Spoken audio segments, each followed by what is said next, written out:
I'm reflecting just now on the shofar service and how, on the one hand, we had this talking and telling and narrative come up about how the shofars were supposed to rattle us. They're supposed to tell us that there's stuff left to do, that the world isn't quite right. But also, when we hear it go on, it brings nothing but joy to us and to the kids, and there's a laughter and there's this lightness to it at the same time. Weight and light, all kind of mixed together. I think that has a lot to do with a lot of what our high holiday services do, especially Rosh Hashanah. There's the beauty to the pageantry of our Rosh Hashanah services. One of the things that I absolutely adore in our Rosh Hashanah services is how we begin Erev Rosh Hashanah. When our ark is empty and the Torahs get walked in by past presidents and our current our youth group board, it sends this beautiful message that the secret to our survival as Jews from Sinai until now is because we're always looking to the future, yet also firmly rooted in the past at the same time. That there's no way to get to tomorrow unless remembering where we came from. And I love that the Torah start out there in the congregation rather than in the ark, because it sends the message that we are all the custodians of Torah, that we are all responsible for Torah, and they aren't up on high, but rather in our midst. That's just one of the beautiful parts of Rosh Hashanah that I love. But there's also the music of the choir and how beautiful they sing in our melodies of old. There's the nusach of our high holidays. Transcendent. You can be pulled in by all that beauty and completely ignore the little buzzing that's happening at the same time. I've been feeling it for a little while, this buzzing, this nagging at me, trying to sculpt beautiful services. But there's this part of me that is bothered by some of the things we read and some of the things we sing. Particular with our Torah portion. Not the Torah portion I spoke about earlier where a father almost sacrifices his child. That's actually not the piece of Torah I'm bothered by today. Especially because my son is here, I do want to say I am not in favor of child sacrifices. I just want to put that out there. It's actually a little bit off of tomorrow's Torah portion of the story of creation, and then the two stories that follow it. I have always believed that the point of the story of Adam and Eve and the tree of knowledge of good and evil is that God wanted us to eat from the tree of knowledge. That we aren't responsible for not eating from the tree because we had no idea it was wrong. That's what the fruit of the tree is all about, right? When you eat from the fruit of the tree of knowledge, you then suddenly realize what's the difference between right and wrong, right? For anybody here who's been a parent of somebody, let's say, 4 years old and younger, if you say, don't touch that, what are they going to do? They're going to touch it. And sometimes the best way for them not to touch the hot pan is by you not even saying the pan is hot. Right? That happens in the Garden of Eden. Here's the tree of knowledge. It's delicious. Don't touch it. I'm not even going to mention the tree of life that's hidden over there. And as soon as they eat from the tree, God starts walking around the garden, kind of like a parent who knows their kids are being, shall we say, mischievous. Right? You come in, you make a lot of noise, and give them time to prepare themselves before you start asking what's going on. It's exactly what God does. As soon as they get dressed, God starts making a lot of noise walking through the garden so so they have time to prepare themselves. And God says to them, "Why are you hiding? Who told you were naked? What happened here?" When does God actually start getting upset? When they start blaming one another. It's Eve's fault, it's Adam's fault, it's the snake's fault, right? They gained this knowledge of morality. They gained this sense of what's right and what's wrong, but they couldn't be responsible for it. And that's when they lost paradise. The next story, Noah and the flood. I love that almost every single culture has a flood narrative in it. We like to borrow. In other cultures, or let me put it this way, one of the first places we see the flood narrative is in the Epic of Gilgamesh. And why do the gods choose to flood the earth? Because of how humanity was treating the gods. We retell the story. Why does God choose to flood the earth? Because of how we were treating one another. That if you don't treat each other kindly, it's all lost. And then the third story comes right after Noah and the flood. It's the Tower of Babel. Right? We're building the structure up to the heavens. We don't really know why we're doing it. There are some stories that say, well, we're declaring war on God, and others. But there's this midrash that I found that says that God destroyed the Tower of Babel because of how we were treating one another. That we were stepping over people who were dying or in need of aid to build this tower. God saw what humanity was capable of and said this tower needs to go. These three stories serve as warnings for us. We read them, and then we read the Torah, which is our tree of life, our tree of knowledge. Right? It's as if God's saying, you are about to learn what Adam and Eve learned in the Garden of Eden when they ate from the tree of knowledge of good and evil. You need to be responsible for this, or you're going to lose everything. Right? The three warnings that we will never be able to build paradise if we don't lead moral lives, that God cares about how we treat one another, and that immoral actions and behaviors will only lead to the downfall of society. Now, why am I so bothered by these three stories? Well, I look out at our society, at our country, and at our world,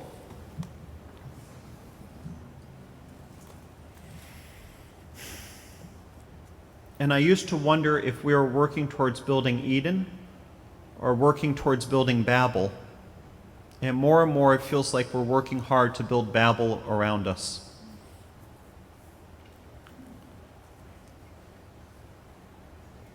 We've seemed to inherit a world that has become used to being mean to one another.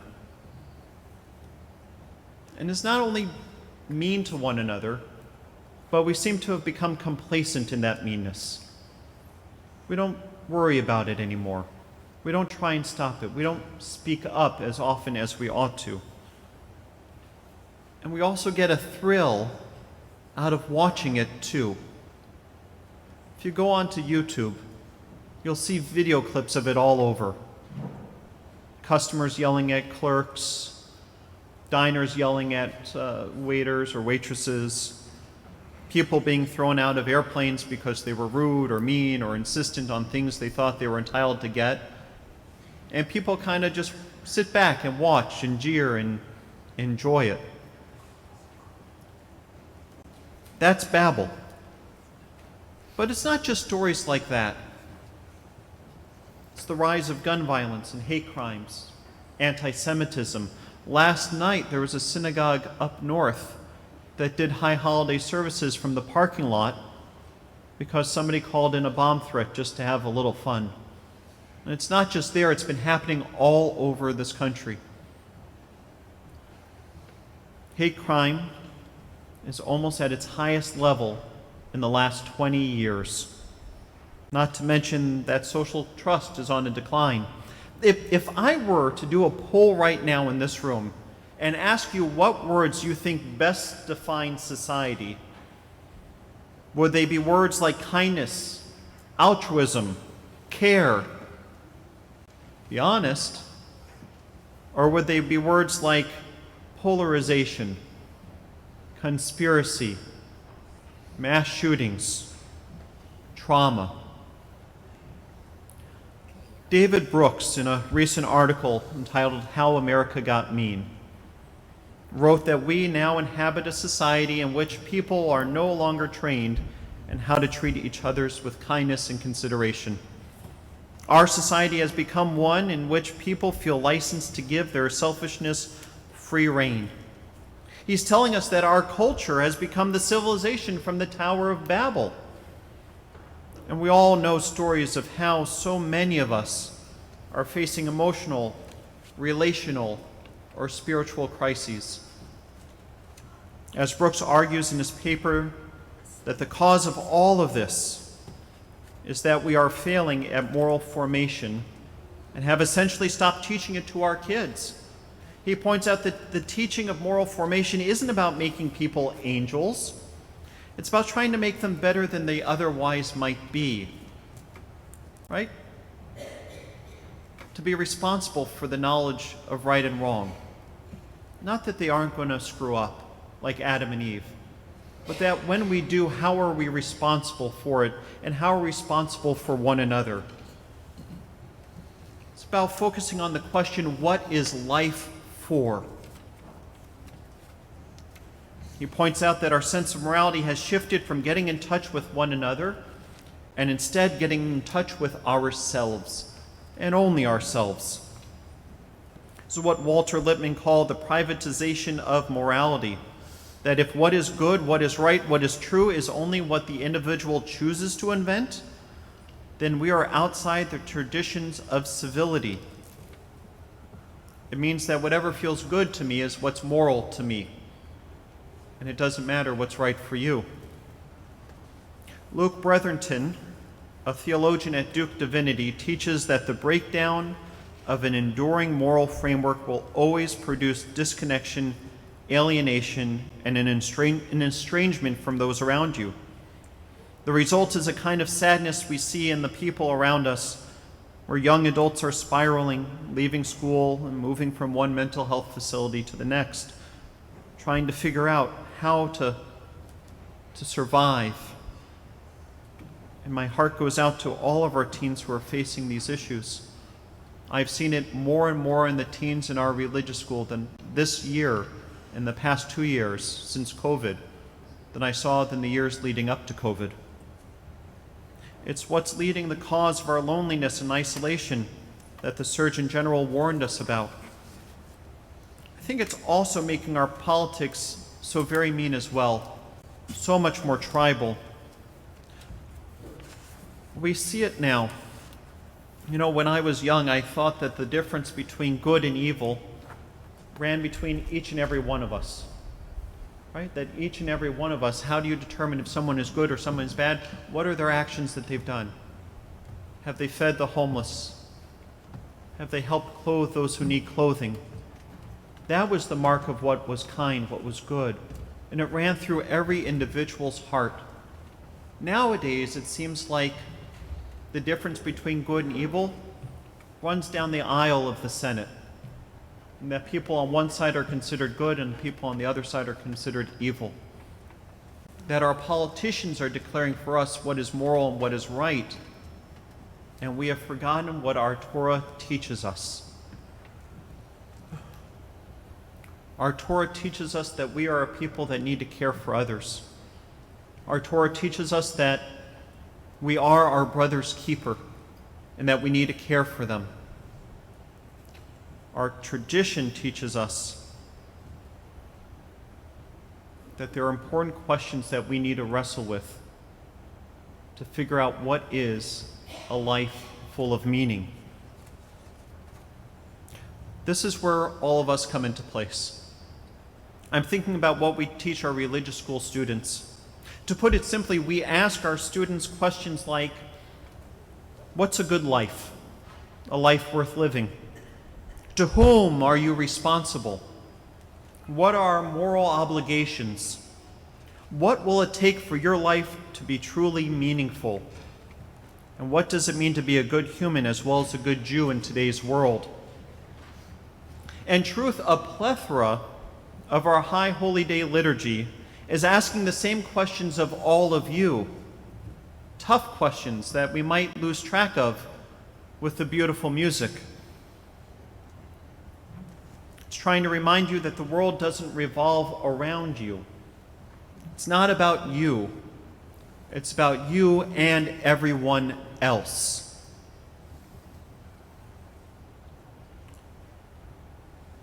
Our rabbis have this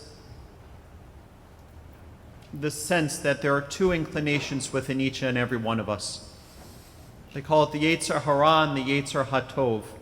Think of them kind of like the two cartoon angels or whatever sitting on your shoulders. The Yetzer Hara, the evil inclination, I don't like the English translations of these, by the way. The evil inclination, the Yetzer Hara, is really not a demonic force that possesses you and makes you do evil things. What the Yetzer Hara really is a drive, a desire. The Yetzer HaTov is what balances that drive and that desire. When in good balance, the Yetzer Hara drives us for achievement. It drives us to have families and create legacies and earn promotions. The rabbis warned that if we only had a Yetzer HaTov, nothing would get done. We would have no drive to accomplish anything. The Yetzer Hara tells the Yetzer HaTov, I'm so proud of what we've done in amassing this fortune. Now, what are you going to do with that fortune to make other people's lives better? I'm so glad you built that big apartment building. Now, how are we going to make sure that everybody can afford to live there? I'm so glad that you've got all this extra food in the fridge. There's some people out there who are starving. What are you going to do to help them?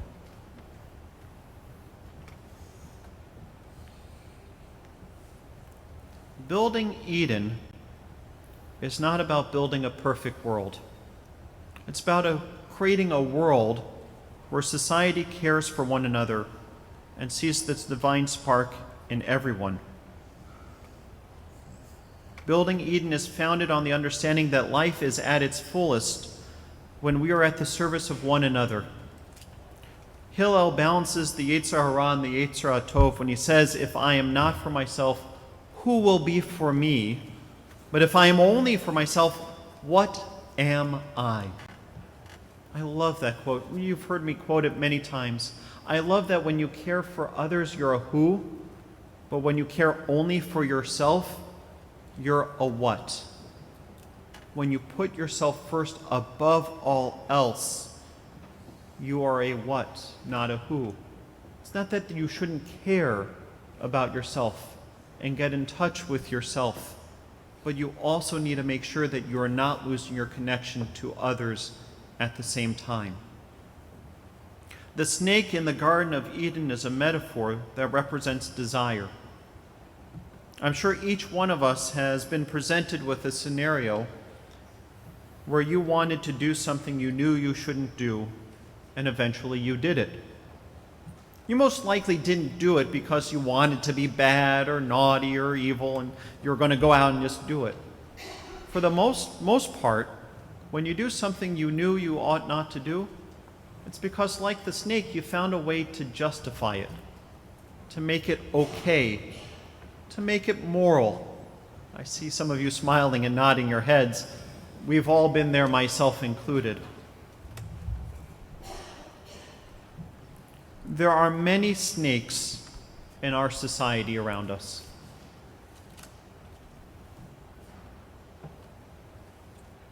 And I think if we let them infect us, they can tarnish everything. In particular, I'm thinking about the political world around us. The snakes were able to convince Adam and Eve that the other one was responsible. a lot of finger pointing. We're on the cusp of maybe having yet another government shutdown, but ma nishtana. And everybody's saying it's their fault. Everybody's saying they're the reason why. It's a tit-for-tat world. You're going to impeach our guy, we're going to impeach your guy. Doesn't matter what's right and what's wrong anymore. It's a fake morality. It's a fake sense of right and wrong. The truth is that we are commanded to get involved with the issues that matter. And the issues that matter should not be rooted in what our political leaders are preaching. They should be rooted in our understanding of Torah and our tradition. Let us not be guided by the snake which exists within every political party and every person's heart that seduces us into believing that we all need to be righteous, that all we need to do to be righteous is to point the finger at someone else. Ours is a tradition that teaches us that the proper way to live and conduct ourselves means how to care for the vulnerable and how to care for those who are food or home insecure. It tells us we need to help those who are struggling with their demons, that we need to have care for those in the periphery of society. It tells us that we need to push back against a society based on trauma and despair and instead focus it on altruism and hope. Ours is a tradition that calls us to organize our communities to function within these value structures. It's not just to know the difference between good and evil, right and wrong, but to be responsible for it as well, to choose a life of blessings and structure society in that manner. Rabbi Jacob Rudin wrote the poem, "To ask of death that it never come is futile, but is it not at all futility to pray that when death comes for us, it may take us from a world one corner of which is better because we were there. When we are dead and people weep for us and grieve, let it be because we touched their lives with beauty and simplicity. Let it not be said that life was good to us, but that we were good to life." Our liturgy reminds us that life is random, that life is fragile. We read it just moments ago. Some of us will live and some of us will die. Some of us will see ripe old age, some of us won't. Some will be tormented, some will be happy. Our liturgy asks us that if, God forbid, something were to happen to you between this Rosh Hashanah and next Rosh Hashanah, could Rabbi Rudin's quote be read of you? That the world was made a little bit better because you were in it and you touched people's lives in remarkable ways and helped heal this world. If you can honestly say that right now, then you already know you've been entered in the book of a life well lived. But if you don't think it would be honest for the rabbi to maybe read that about you, our High Holiday liturgy says it's time to get to work. Because everybody has the capacity to change.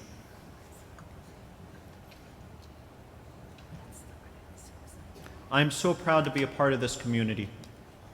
The empathy and care we have for one another is tremendous. How we have clothed people from coat drives, how we have fed people from food campaigns, how we have helped people into homes using political action, or have settled refugees, or how we have helped families on the brink get diapers and formula for their children. We have done incredible actions, but God requires more. God asks us not just to think about helping people by doing these one-off actions. It's great to come and do a mitzvah day or a day of action. We've got one in January. You should come. It'll be great. It's great to do those mitzvah projects. But what's really important is how we change society. How do we create a society that doesn't have a problem with home insecurity? How do we create a society that doesn't have an issue with food insecurity? how do we create a society built on Eden? We can and we must return to a sense of morality that was first taught to us in Eden and create a world devoid of hate crimes, devoid of trauma, devoid of mass shootings, and where all of us know of wholeness, of freedom, and of peace. Amen and Shana Tova.